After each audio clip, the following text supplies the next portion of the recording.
মাছ ভাজা কমপ্লিট হয়ে গেছে। এখন আমি ভাজবো ডিম, আর ডিমটা দিয়ে আমি এখানে থাকবো না, কারণ ডিম প্রচণ্ড ফাটে আমি জানি। চলো দিচ্ছি, দেখি কি অবস্থা হয়।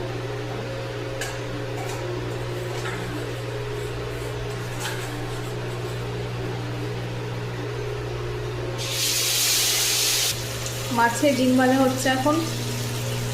তারপরে কিছুক্ষণের জন্য আমি হারিয়ে গেছিলাম, তারপর ভয়ে ভয়ে এলাম, তারপর ভাজা স্টার্ট করেছি। উল্টে পাল্টে দিতে হবে, নাহলে তো সব শেষ। এমন করে মাছের ডিম ভাজতে গেলে। কার কার মাছের ডিম খেতে ভালো লাগে বলো?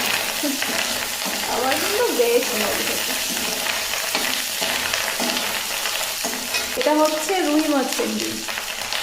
গ্যাসটা একটু কমিয়ে দিই।